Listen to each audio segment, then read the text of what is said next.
Honestly, I would say just like it feels very like vulnerable. It feels very like exposed and different. I know it's your first Pride as an openly bisexual woman. So how is it different for you this year? How do you celebrate? It was different for me because I think I've always sort of put myself, even though I've always known who I was, I've always kind of put myself in the ally category because I had some weird narrative about like not deserving to be a part of the LGBTQ community. I don't know what that is, some like inborn like self-judgment, self-imposed something. But it's been interesting because now I was always really shy about it, and I've been getting so many like happy Pride for you, and I'm like, oh right, I'm okay.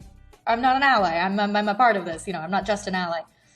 So it's been really honestly, I would say just like it feels very like vulnerable. It feels very like exposed and different. But I'm surfing this kind of like new wave, and it's been really special. People have been really really kind. I watched all 6 episodes yesterday. Absolutely love this. It's awesome. I know you're reuniting with Kristen since Descendants. What was that like to reunite with her on this? Oh, amazing. I mean, I've been really lucky. Descendants, I filmed the first one when I was like 17 years old. So I've known Kristen for like 7 or 8 years, so it was lovely. I was really nervous actually about going off and filming anything in a pandemic. And then when Jaime played my father in Mamma Mia at the Hollywood Bowl. And so I remember telling my mom when I booked this, I was like, I'm kind of nervous, but at least I'm going to where my parents are. Like I was like, because these actors, these people have been so parental for me for so many years that I was like, at the very least, I know I'm going to see family. So yeah, it was amazing. Absolutely. What is advice that Kristen's given you since you've worked with her so long? Oh, I mean, countless.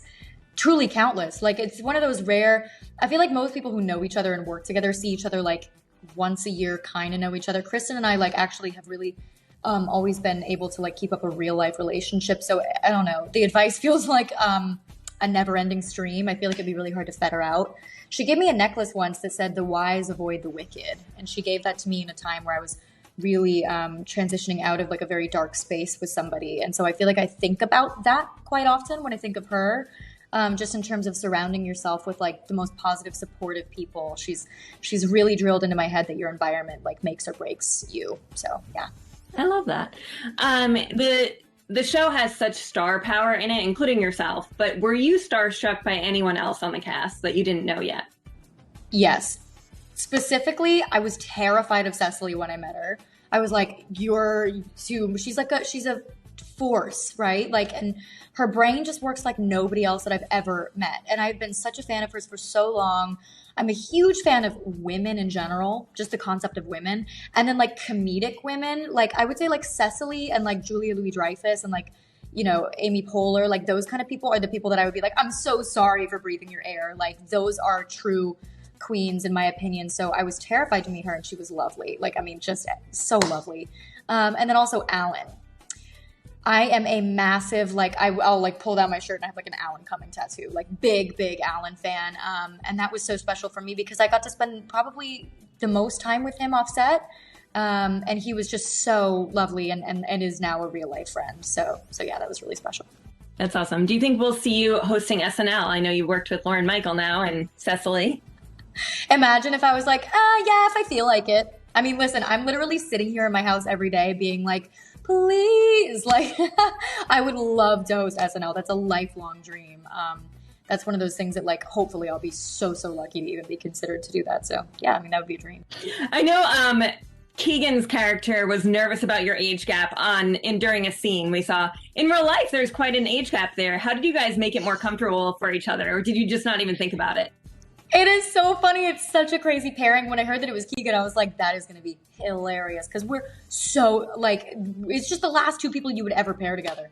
I mean, it was funny because Keegan is like, he was the person I spent the most time with. And he became my best friend on set. And we have just a stupid amount of like stupid inside jokes.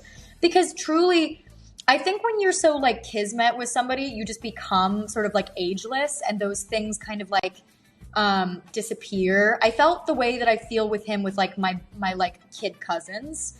Like we just felt we were very like 12-year-old boys playing in the mud. Do you know what I mean? So like it was very like ha, ha, ha, and then they'd call action and be like blah, blah, blah, blah, and then they'd call cut and we'd go right back to it. So everything was really comfortable because we had this like bedrock of silliness and like I don't know. He just felt like my brother. Like, it was very easy. I didn't notice really in the way that I thought I would.